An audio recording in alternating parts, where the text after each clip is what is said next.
I have done something unprecedented. I've changed the limit from €5,000 down to 2,000. We are now at €1,439, I think. And I was going to put it down to 1,500, okay, which is about €60 more than we are at now. And my fiance, my Italian fiance next to me, she said, "No, don't do it. Do it 2,000. Try, Michael. Try. Yes, 2,000." yeah. You can do it. We can do it. We can do it. We can do it. And so, there's the link. If you can just €5 to €10, that would be wonderful. But we're going to close that probably in the next 12, 18 hours. But listen, I'm just happy that you all came along. And Alan's up next. Alan, are you here? Yep, Give he's us a here. wave. Excellent. Yay. And Come on he's down, going to Alan. take us. Yeah, come on down. He's going to take us to his beautiful bee farm. And I think we're not going to introduce you here, Brandon. Can you just bring up that portal? I think we're going to jump into it, and you're going to take us there. Is that right? Do we have a portal, Real? I'm not sure how you want to do it. Yeah. Yep, we're all good. Great. All good. We got it. No, we have a teleporter all ready to go. Okay, cool. Yeah. So how do we get there? Do that. Are you leaving right now, or are you going to talk for a second? Well, it sounds like we want to head there first. Yeah, we can head over. Okay. Should we head over there now? I mean, it's 5 All past right. the hour. Why not? All right, everybody turn around. Look out to towards the beautiful window. There it is. All right, so everyone head into the teleporter and go play with bees. Play with bees. Play with bees.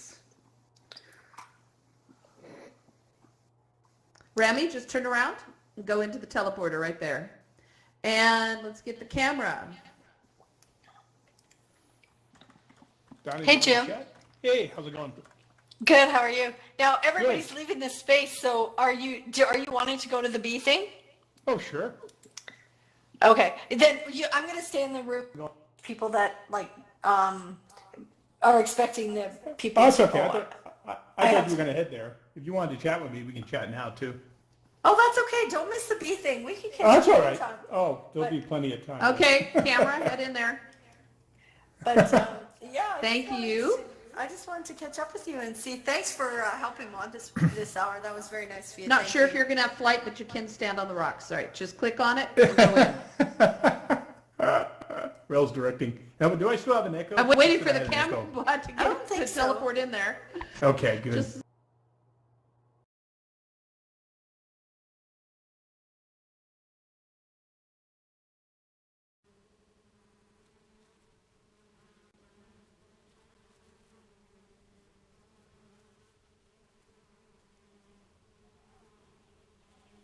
Just humanly, just say yeah. Okay, great. Yeah, well, how many, so I think most people seem to be here. We might have a few stragglers as always. But yeah, take a look around everyone. And I don't want to take the limelight away from you because you created this. This is wonderful. And just kick off. Who are you? Where are you? And what are we looking at? Yeah, sure. Yeah, so my name is Alan. I've been in alt space for actually approaching a year and a half now, probably. But yeah, I really love building worlds in alt space, and there was a point where I felt like I really wanted to try to have an event, like an educational event, where I could actually show people a little bit about a somewhat esoteric subject like beekeeping. And I chose beekeeping because I've kept bees for maybe around 4 or 5 years, starting in about 2015 or so. And there's just something really magical about being at a yard. And it's just an experience that it's a little hard to share with a lot of people, because I mean there are only so many people who can actually make it to my bee yard, and so many people who are willing to actually voluntarily surround themselves with thousands of stinging insects. So there is kind of a limit there. So I felt like that was a pretty good excuse to create an environment where I could actually share that experience with a lot more people. So I created this little bee yard, which is modeled after what my actual bee yard looked like the first year I started beekeeping. Excellent, yeah. And talk to us about the models themselves. I mean, if there are any budding developers out there or something. I mean, how easy is it to do something like this? I mean, in this particular case, the beekeeping equipment is standardized. There are many different types, but once you kind of look at one type of beehive, the measurements are all online. Like I actually modeled the original models like a very long time ago as far as the actual geometry. But when I went through the exercise of creating this world, I needed textures. So like the actual, yeah, it's the reason why these aren't just like white boxes. So the actual images are basically mapped onto the geometry. So I actually, this world is called Alan's Apiary because not only is it modeled after my actual bee yard, but I actually took photographs of all of my beekeeping equipment. So like each side of the box, like is actually real to my beekeeping equipment. So it looks very, very familiar to me, and especially like the lid and like the outer. This is called the outer cover, but the metal and like it looks a little bit rustic, it's a little bit worn, or like even this tool hive or this this hive tool. I had a dyslexic moment. Is actually modeled after it is like the photograph of my actual beekeeping equipment. So this space actually looks very familiar to me. Even the skybox is a photograph I took with my drone above my property. So it all looks very familiar to me, which is interesting. Yeah. Yet different, Yeah. but yeah.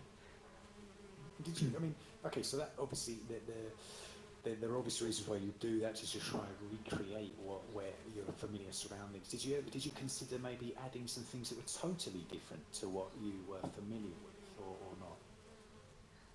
I mean, I think I was trying to capture the essence of it. I mean, I think obviously, the surroundings aren't quite like my actual bee yard. The the trees and stuff aren't quite what it is, but I thought it was appropriate since we are in VR, we can just have like a circle of terrain floating in the air, which is fine. Because like I think really the main focus is these three hives and the bees and the sounds and the whole experience. I just really want to focus on or capture the experience Sure. and the feeling of the VR.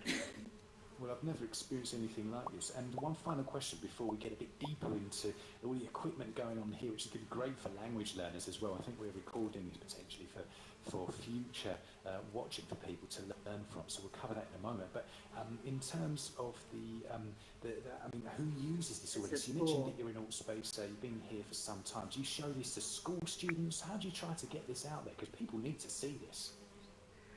Yeah, I mean, at the moment, Altspace, it's a little bit hard to navigate the worlds, honestly, just because, I mean, first of all, it's kind of hidden when you first join. But I primarily use this for an event I have that I have sometimes called Ask a Beekeeper, and I call it like the Ask a Beekeeper workshop, and it's essentially like a really long Q&A, but I kind of go through an outline of beekeeping equipment, a little bit about bees and history of beekeeping of sorts, and a little bit about the process of what it's like to inspect a hive, and also extracting honey. So there's a few aspects there. So yeah, I typically use it for that event. It is. I don't know if it's still a featured event. It might be. Sorry, a featured world. It might still be a featured world, and if it is, you can find it under the featured world section. But yeah, it's isn't very active, to be honest, right now. Okay. But yeah, check Alan out. Add him as a friend and see if that is ever going to get posted on, because I think there's stuff we can cover today, but it's a whole type of art, I imagine, isn't it? So let's get into exactly what it is to be a beekeeper, maybe some of your personal experiences, how you got into it, and then some of the equipment you've got here. Yeah, sure. Um, yeah, I mean, honestly, I don't have a very good answer for like how did I get into beekeeping. I think I've always been kind of interested in bees in general and nature and the role of honeybees in nature and things like that. So I mean, I think what draws me to bees is that it's really just like it's such an interesting topic. We actually know a lot about bees.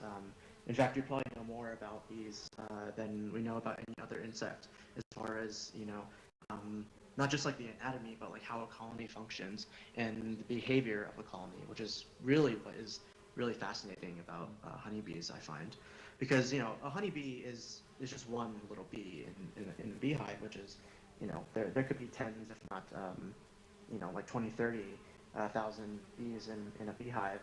Um, so it's a superorganism. It's not just about the bee itself, but it's about how the colony collectively makes decisions, or the fact that there's a queen, one or more, potentially more queens in a beehive, and how all the workers are her daughters. So it's just really fascinating to think about that dynamic, and how honeybees are really just, the colony is the organism. It's not just about the bees themselves. There's just so much to learn there, and I think for me that's what was fascinating to me. It was not only an interesting topic, but it was something that I could actually observe. Yeah. So I don't know, kind of like an interesting science experiment in some ways. Yeah, yeah, great. Yeah. Well, when I met you not so long ago, you deconstructed or kind of broke apart all of the sort of equipment you've got in front of you right there. Do you want to show us some of the kind of typical components that a beekeeper might use? Yeah, sure. Let me first bring up. So I have like this. I have a. What's good about VR is that I can bring up a model, which is right here. So this is basically, if you stripped away what you see on the outside and just made it clear, this is what you would see inside. So inside the beehive, you have. It's pretty standard, but it's you have 10 frames in each of these boxes, each of these layers that you see. So in terms of equipment, I guess this is a little bit weird to say, since it's kind of represented clear here and solid over there. But the board on the bottom is called the bottom board, which is not very surprising. But each of the boxes that represent each layer, it's basically a four-sided box without a top and a bottom. And each of those boxes is called a medium. There are different sizes of boxes, so I use mediums. There are also deeps, and there are smaller ones, which there's one called a super, and there's some other sizes that, frankly, I don't quite remember because they're not used very commonly. But these are all just names of various size boxes. Each box has 10 frames, as you can kind of see, although the top one has 9 frames, and I'll get to that later. But each box has 10 frames that represent the height of that box. And that's where the bees actually kind of make their honeycomb, and that's where the queen lays her eggs, and where the pollen is stored, and where honey is stored as well. So that's really like the main parts of the beehive, and that's where the bees live. And the top part, and the reason why the top part has fewer frames sometimes is because the top is usually referred to as like the honey super. And the way that bees work is like they live on the bottom part of the beehive, so like these first 3 boxes. And you can see the top, the frames look a little bit lighter in color. So it's lighter in color because there's actually honey there. So the honey is just capped with like fresh wax, so it's a much whiter kind of wax color. And the reason why you space them, you take 1 frame out, so if you go from 10 to 9, and they space them out a little bit more evenly because the bees will actually build the honeycomb a little bit thicker on those frames, and that's what you want when you're dealing with honey. So you have one less frame to extract honey from, and it's all kind of built into those 9 frames. But yeah, that's kind of like the basics of like the basic structure of a beehive as far as how bees like build within the structure. And I think this kind of demystifies like what actually goes on, because I don't think that people really understand. They probably recognize a beehive if they kind of drove down the highway and saw one, out in the country or something. But yeah, this is actually what it looks like on the inside. It's a lot. It's quite a lot busier than a lot of people expect. And when people kind of get, sorry if I'm asking all the questions here, by the way, anyone's free to do this. And I think, Alan, you've got the host participation tools. Maybe you want to turn on the raise hand button so people can come to you if they have something to say, or you can just shout. Unfortunately, since this is the world, I was just trying to megaphone you, and for some reason they haven't built in those features into a world, so I can't even megaphone you Okay. right now. But Um, yeah, but you can catch generally what I'm saying. So, I mean, if we yeah, yeah. want, what's the time period for you to be able to stick your hand in that and take out a kind of, I don't even know the vocabulary, kind of a piece of honey or something, ready to eat? What's the time span that a bee would need to produce all of that? Yeah, so something to remember is, the honey and the nectar. Well, so first of all, what is honey? Honey is made from nectar, and nectar is the clear sugary liquid that bees collect from flowers. And it's actually relative. It's a sweet substance, but it's actually relatively low in sugar. But how it becomes honey is, they take it back to the beehive, they deposit it into a cell, and then they actually dehydrate the nectar until it's about honey is typically, it ranges from like 14 to like 17% water content. And I'm sure people will give you different numbers because there's some opinions there.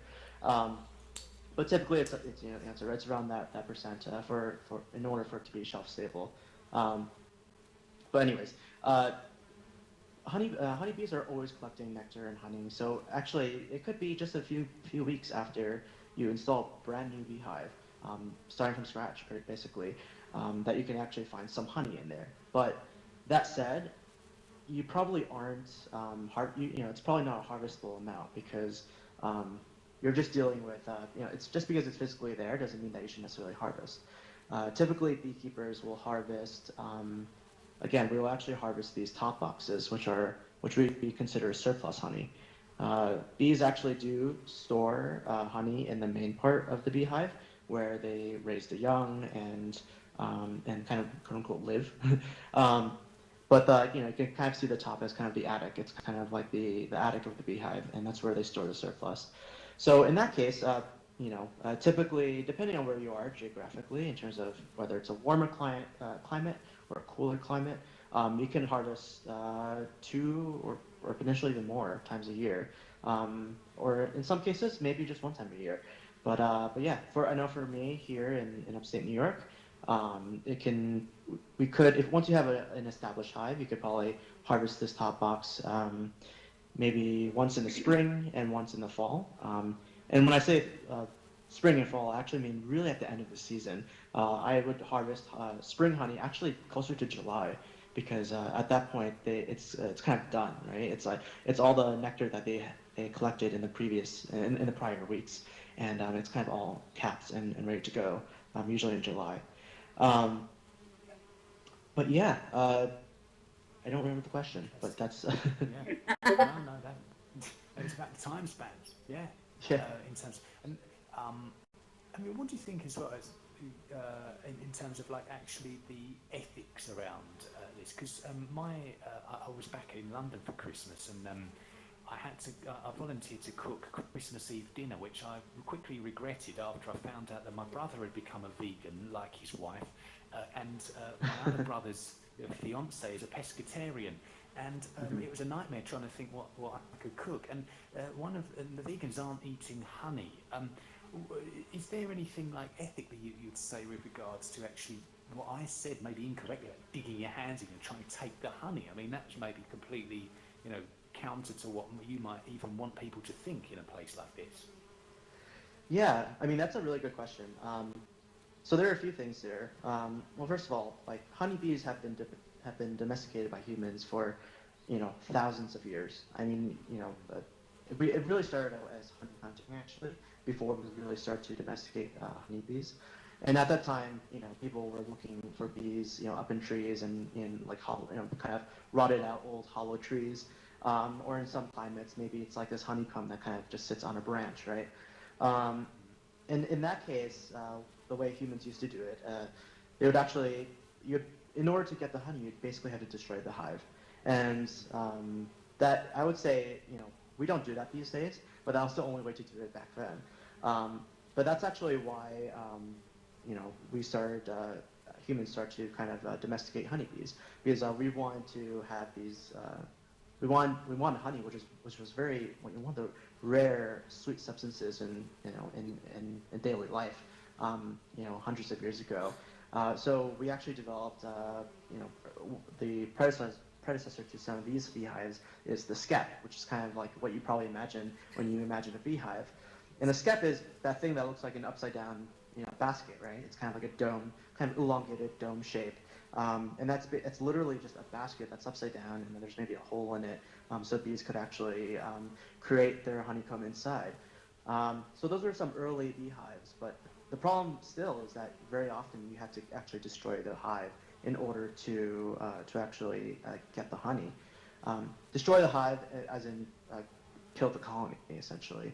Um, so after that, actually, in terms of the ethical solution was actually developing modular beehives. So this design is called the Langstroth beehive. It was developed about 150 years ago-ish by someone named L.L. Langstroth. Apparently, he spent a lot of time, he dedicated a lot of his life to studying nature and studying bees. And he looked at bees and studied, their colonies and how they built their comb. He took measurements, and eventually he came up with this design, which is modular. So the reason why that these frames are spaced the way they are is that, actually, everything in the beehive, all the spacing within the beehive, there's nothing larger than 3/8 of an inch. Okay, now I'm questioning myself. It's either 3/8 or 5/8, one of those. But that's called bee space, and basically he found that anything larger than that, they'll actually want to fill out with honeycomb, which means you kind of have this like erratic comb shape, and it's not very helpful for humans who are trying to very neatly take something out, extract it, and put it back. And anything smaller than that measurement, then they would actually try to fill it with propolis. And propolis is made from tree sap. It's basically like, you can think about it as the glue of the beehive. And they take that and they want to fill up holes with that as well. So like little gaps and little holes.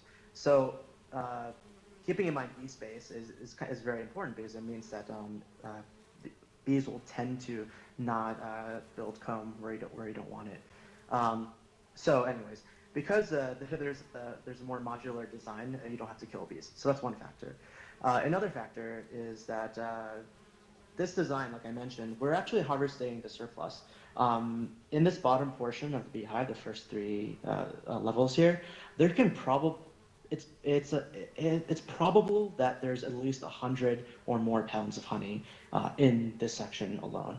And depending on your climate and depending on what kind of bees you have, that's actually it could be enough in order for them to actually maintain their honey supply throughout the winter. And actually, that's a good time to bring up the fact that honeybees, as we know them, they're native to Northern Europe, or just Europe in general, where there are cold climates. So the reason why they are actually hoarding all this honey is because they can go 6 or more months without any flowers at all, any flowers in bloom, which means they really need to have that amount of honey in store in order for them to survive. So really, depending on what climate you're in, I think, if you took all of the honey away, then they would die. But that doesn't really help you as a beekeeper either, because at least a backyard beekeeper, because you don't want your honeybees to die.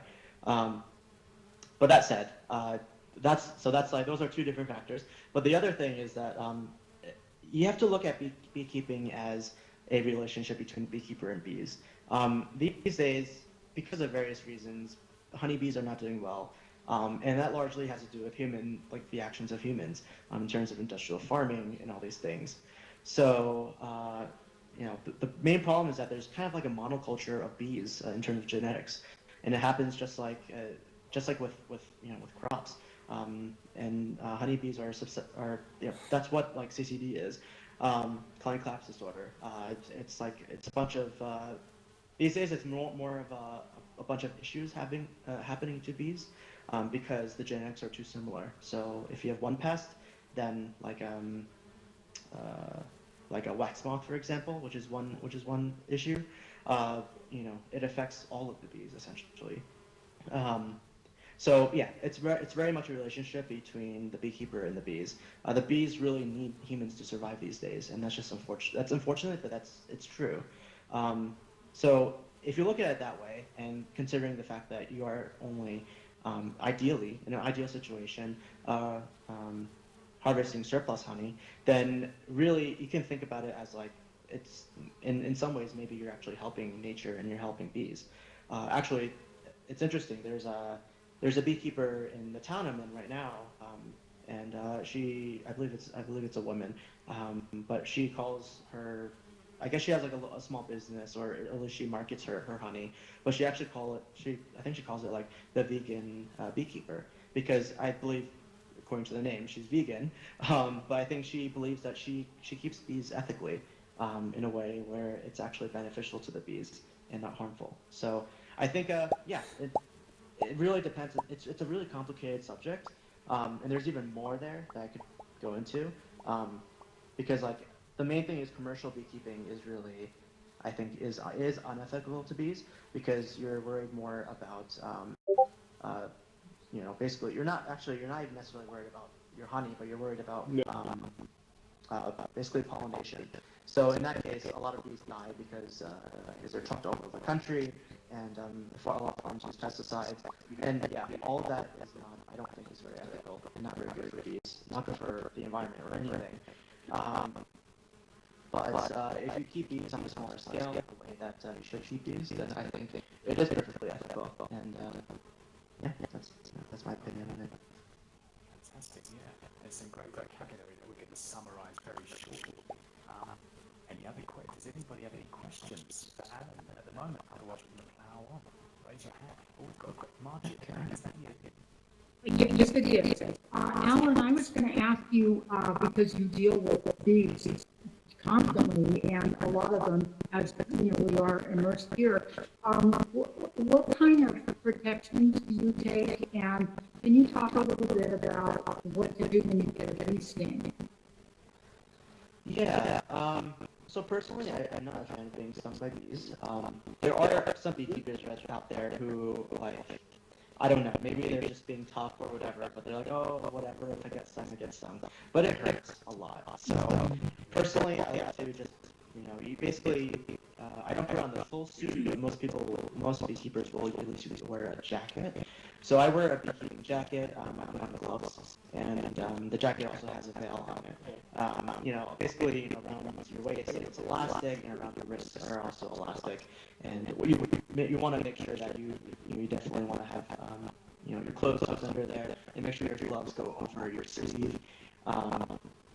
And in terms of pants and clothing in general, actually, you do want to wear lighter colors, because bees they're said to have a tendency to sting darker fabrics or darker colored things.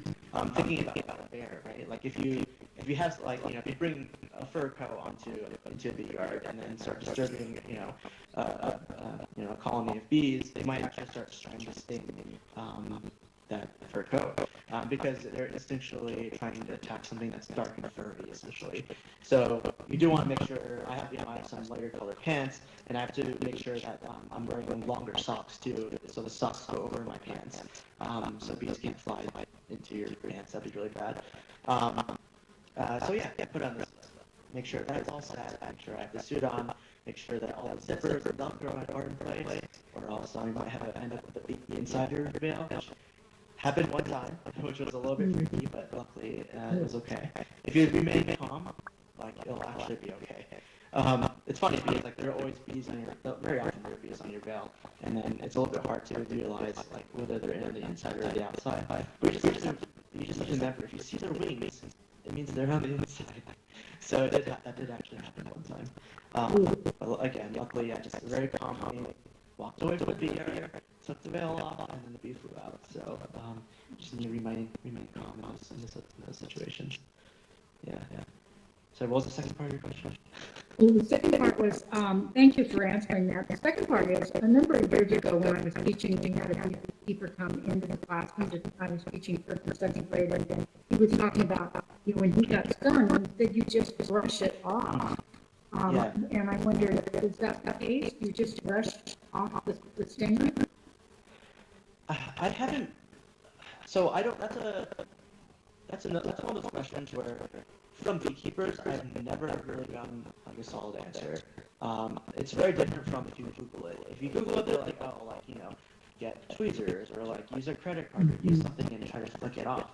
But like in reality, when you get stung, like especially in your finger, like or anywhere in your hands, it just hurts so much that like you're not thinking, like your adrenaline just starts going, right? So you're not really thinking about, well, let me just calmly go back to the house, and like get tweezers and pluck it out. Like the thing is, my opinion is that you want to get the stinger and more importantly the venom sac off as soon as possible. So after your bee stings you, what happens is they will die. Essentially, the bottom part of their abdomen essentially rips out of them, which is gross. Basically the venom sac is attached to their stinger, and once their stinger goes into your skin, it's barbed, so it goes in but doesn't come out. Once it goes in there, the venom sac is still alive. It's still pumping venom into your skin, through the stinger into your skin. So my number one thing is get the venom sac off. You can see it's a little white thing that's hanging off of the stinger. So if you can use the back of your nail or something and just kind of flick it off, I would try to do that. And then honestly, deal with the stinger a little bit later. Once you get that out, because the longer it stays into you in your skin, the more painful it'll get, the potential for swelling, and you could, that's when issues can actually come up. So I would say get the venom sac off first, and then deal with the stinger later. It can be a little bit annoying and uncomfortable, but it could be worse. But that's just me. Yeah. You have a question? Yes, I wanted to ask you, what is it that we can do, or is there something like we can plant in our yards or something to help the bees? Yeah, I think in general, I think it's a good idea for people to plant different types of native flowers to your region that can help your pollinators around wherever you live. Again, honeybees are actually not native. They're to many places where they're kept these days. They're kept everywhere in the world right now, but they're really native to Europe. So they're not even native to the United States or to America in general. So you actually have to think about that. It's a little bit challenging because it's like I would say definitely think about pollinators in general. So depending on where you are, just look up some native, bee friendly or pollinator friendly plants and flowers, and then just go off of that. Truthfully, it's like the thing is like when it comes to honeybees, they're actually very economical. So like they probably won't go for a few potted plants or like a few plants in your yard, unless there aren't other sources around. They're more likely to go for like fields of goldenrod or something, or larger fields, larger quantities of flowers, because it is more economical for hundreds, if not thousands, of bees to go there, and actually go to one source where they know it's there, rather than all of these bees kind of randomly looking around in people's yards. So they actually do communicate that too, in terms of foraging and understanding, where the most economical place to forage. But that said, you should definitely think about the local pollinators because that is equally important, I think. I admit a couple years ago I had somewhat of a breakdown, and you all can laugh, it's okay. But I was out in my backyard and I was looking at the clover and stuff, and I came inside and just started crying, and my husband said, "What's wrong?" There was no bees. Before there used to be bees everywhere, and there was no bees. And it just really hurt my feelings, I was like, I want my bees back. I like bees. They're good for my garden, and, I like them. And like I said, I noticed that there just wasn't many there. And, it helps our garden, and we have a lot of fruit trees, they help the fruit trees and everything. And we just don't get them like we used to. We just don't. Here in Kentucky, we don't. Nothing like it used to be. Yeah, unfortunately, I think it is hard to say. I think a lot of like native, a lot of native bees, like the bumblebees and the mason bees and carpenter bees, all those things. I think those are on the decline as well. So I think it's definitely important to think about all the bees and all the pollinators, and actually not even necessarily bees. There's some flies and hummingbirds and all of that Right. that also are pollinate. So yeah. Yeah. No, but I like the bees. They're cute. Yeah, I mean, you can look into like a mason, I believe like a mason bee like house. It's like those little, it's like little tubes usually, um, but basically like mason bees can kind of live in there. They're solitary bees, but So you can hang could help. those in your yard or something? You can buy those to hang in your yard or You can buy something? them. Yeah, you can buy them. You can make them. Depending, if you're feeling crafty, you could definitely make them. But if you buy them, just make sure that they Okay. aren't made out of any like weird toxic materials. Just make sure it's like Right. natural materials. Yeah. Right, right. It kind Okay, of looks well, like a thank you. birdhouse, except it's like the front is just little tiny little holes. So they're basically like these little rods, Okay. empty Okay. rods, and yeah, Yeah, the bees we will have a make their homes in we there. have a natural store pretty close to where we live Okay. that sells something like that, but I wasn't really sure what they were. So now Oh, I okay. know. Yeah. Hey, That's what it is. thank you. Thank you Yeah, very yeah, much. of course. Okay, Alan. I've changed device. I'm on my laptop just for 20 minutes because the Oculus Go is overheating. But maybe you could just now run through some of the key equipment that's in front of us on the table. Yeah, sure. So let me just go through a few things. So, okay. So, without going into installing a beehive, something that people ask me a lot is, where do bees come from, or how do you get started, right? So, for me, I actually buy packages of bees. So you can actually see this box here. It's not necessarily the best representation, but it's pretty close. But this is a package of bees, and it's basically usually about 2 pounds or 3 pounds of bees and a queen. But anyways, you take the bees in there and you put them into a beehive essentially. And this is a queen cage, which is actually inside of here when you first get it. Oops. And yeah, that just helps protect the queen because they need time to acclimate to her scent before they accept the queen as their queen.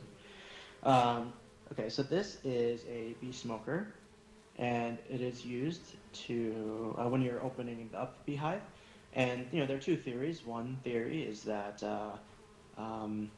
well, first of all, the effect is that it kind of distracts the bees. It kind of makes them a little more docile.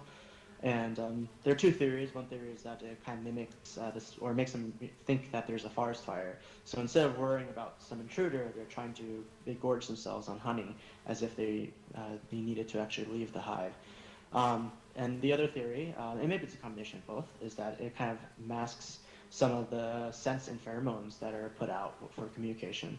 And honeybees use, the queen puts out pheromones, and actually all of the bees put out pheromones to kind of communicate. And again, it's a superorganism, so it's pretty amazing. Like you can actually hear the tone of the buzz change within like a second, and a lot of that communication happens through scent and stuff like that. So it mostly just masks the scent.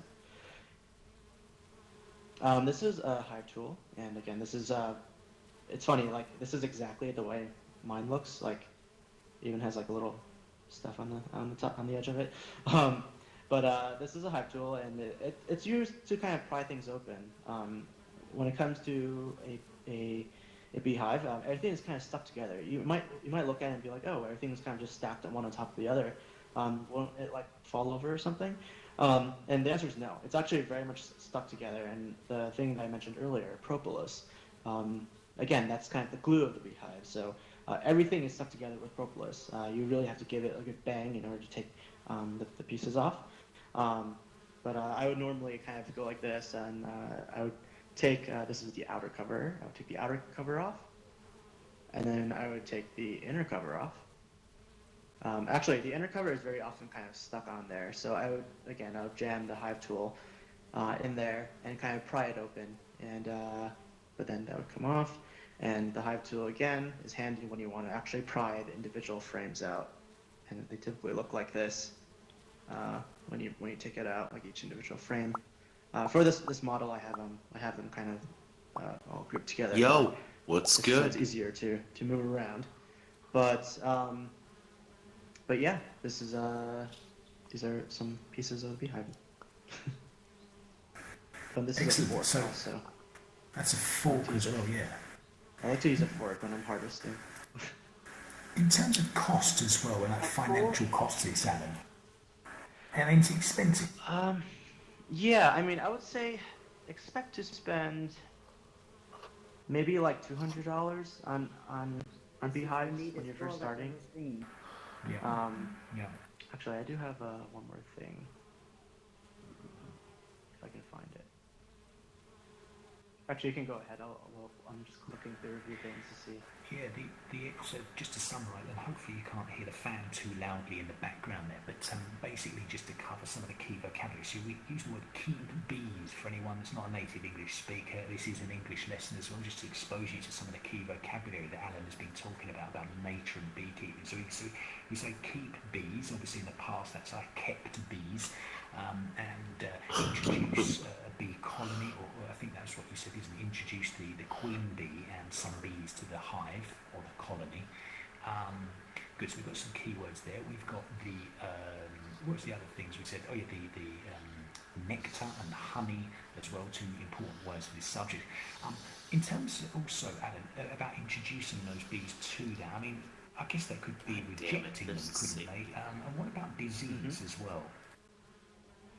Yeah, so the first part, like, yes, the reason why the queen is kept separately in the beginning is because basically this package of bees on basically on the bee farm, they just randomly, well, not randomly, but they breed bees for volume. So they might just take 2 pounds of bees from this one beehive. It's like literally on a scale, which is weird because they're flying insects. But anyways, they take bees and they put them into this box and they weigh it.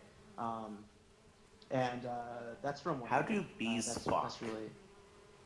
I can get to that. I can get to mating later. Well, it's actually called mating phones, but there's actually something called a mating yard, which is several miles away from the bee yard, and it's really interesting. But I'll get to that later if you want to stick around. All right, but, sure. When it comes to, well, yeah, they can reject the queen because the queen is actually bred separately. Yeah, basically the queen is bred separately so that she has specific genetics, and then they basically just put the two together. But yeah, that's why they have to keep them separate until the, basically until this colony of bees or this future colony of bees gets acclimated to this queen's scent, and that can take several days. But once that happens, then in theory it should be fine, but you never know. And what about the honey as well? Because there are different types or grades of honey. Could you talk about that a little bit? Yeah, there's a lot of confusion around honey. Excuse me as I spawn in another item. Oh, actually, speaking of honey, this is a honey extractor. This is what I was looking for. So this is a honey extractor. There's a lot of confusion around honey. Honey. What is honey made of exactly? Like exactly? So so it's made out of nectar. But if you think about it, nectar is just, is like the sweet substance in flowers. And if you think about flowers, flowers are different no matter where you are. No matter like where you are, like it's going to be different. The composition of honey is going to be different. So, yeah. So which flowers would have the best nectar for making honey? Yeah. So it really depends. It really depends. First of all, there's all different types of honey because it really just depends on what the nectar source is. If you go to the supermarket and you get clover honey or buckwheat honey, it's because those hives the honey was harvested from was basically like they were probably sitting on a clover farm or on a buckwheat farm or on a orange blossom farm or whatever. That's the only way you can kind of guarantee, quote unquote, guarantee that the majority of the nectar is a part of that nectar source. And then you have wildflower honey, which is what like most backyard beekeepers would probably get because, you're not controlling where they're going. Unless you have like a farm right next door where it's all buckwheat, it's hard to really say what type of honey it actually is. So in terms of grades, I wouldn't say that there's it's not like maple syrup where there's different kinds where there's a better quality and worse quality.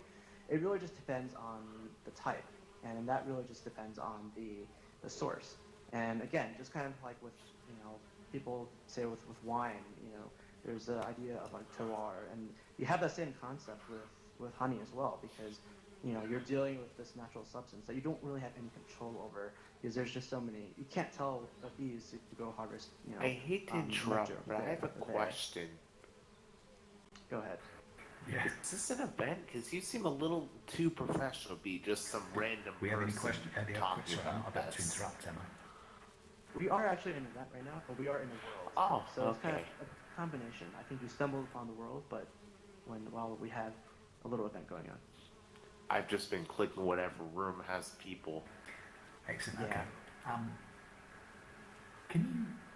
It's Adam, at did you that just receive dead a question zone from in the someone, night or were where you it's talking not to me? quite at the middle of the night where everyone joins.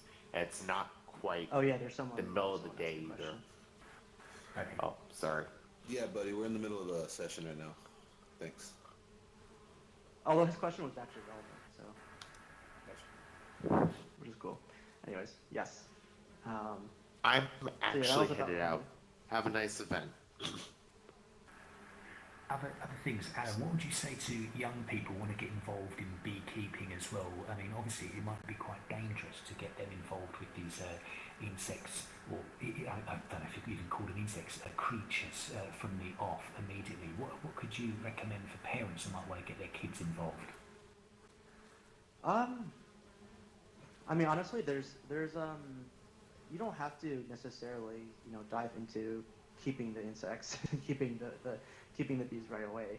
And there's just so much to learn, and I think before I kept bees, I probably spent like 9 months just like reading every book I could find on bees, which says a lot because I usually don't like reading that much. But yeah, like I just did a lot of research. I think it's a good project to kind of to learn about. Maybe learn about beekeeping equipment, or learn about the life cycle of a bee, or things like that. And behavior bees as well. I mean, if you really want to dive in, like maybe this is a little bit above, the level that a younger child might read, but like there are a lot of interesting papers out there there are only a handful of scientists who are actually studying bee behavior, but one of them is Tom Seeley, and you should definitely look him up when it comes to honeybee behavior. He wrote a book a while back called The Wisdom of the Hive, which I think it's out of print, and of course I bought it out of print, but then I realized that some of the information is actually somewhat out of date in that book. But that just goes to show, then, half of someone's career, the information has changed. But there's another beekeeping book called, I think it's called Honeybee Democracy, by Tom Seeley as well. And maybe there might be some other collaborators in there. Yeah, it really just talks about bee behavior, and it's just extremely fascinating. Yeah, I'm sure it is. It turns another question as well in terms of the preservation of these communities or colonies. I mean, are we going to be seeing a time where they literally will be dying out? Because we read a lot about the danger to bees. Are we really heading into this kind of apocalyptic chapter of their existence? I would say no. Again, bees are domesticated, so the only reason why they're even in as many places as they are, like for example North America or South America, is because we brought them there. And because of that, humans will always try to keep breeding bees. The issue is that bees are dying after a certain period of time. Like they're dying sooner, and I think that's really the main issue right now. They aren't living quite as long. Queen bees in the past could potentially live years and years.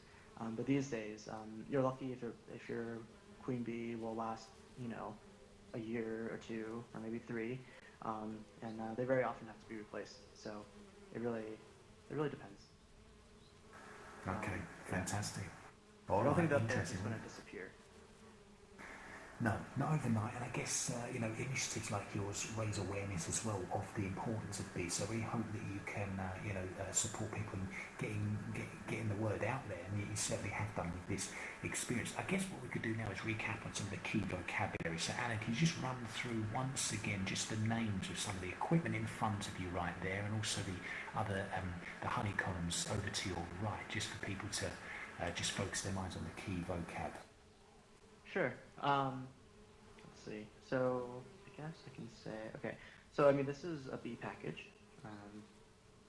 Again, Okay, for bee package, good. installing a new hive. This is a smoker, a bee smoker, or people just say smoker. You have the little queen cage there. In terms of the bee hive and the different parts, so this top cover is called the outer cover. Okay. It's like the roof, essentially. This is called the inner cover, which makes sense. But this, you can see there's like a hole in there, and that's not only is a handy little handle, but it also helps for air to circulate through the beehive. And the little notch you see there, again, is following bee space, so bees can actually crawl out. You can then kind of use that as like a second entrance. And you have, so there are two parts to a medium box. And one part is the walls, the box itself, which it's basically a box without a top or a bottom, which is a medium. And then you have all of the frames that go within that box, a medium. And each individual, and this is an individual frame by itself. And I guess I should probably also mention that the top box is typically referred to as a honey super, because it's where the bees will store the surplus honey. So, okay, how do you spell that word? S-E-P-E-R?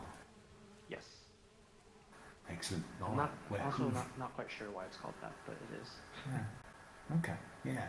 And all right, excellent. Well, look, we've covered a great number of typical words and terminology that people could use on this subject. And again, if the people need to sit English language exams in watching this video back sometime in the future, then definitely pick up some of those words and help use it to describe maybe, for example, hobbies, if they ask you that in an English exam. And you've got some great vocabulary now, thanks to Alan Chao's immersive beekeeping experience.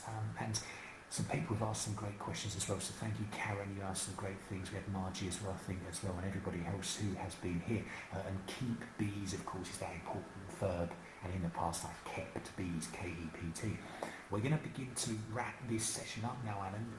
We've got another one back in the Space room, so can we bring up a portal? I think that's the words we use, to take us back to the other room in preparation for the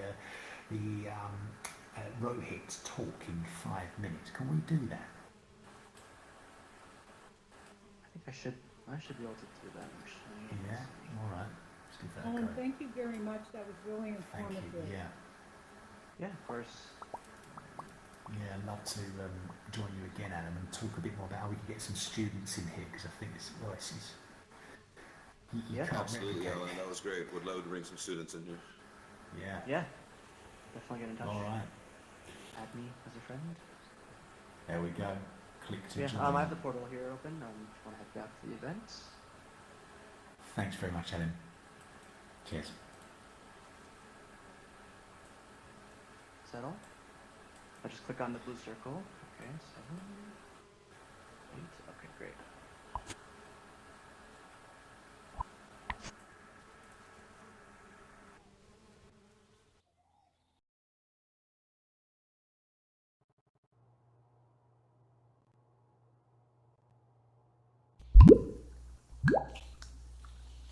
Donna, I'm going to go back in 2D, so I should probably be in 2D in here. So Of course, I'll be no right problem. back.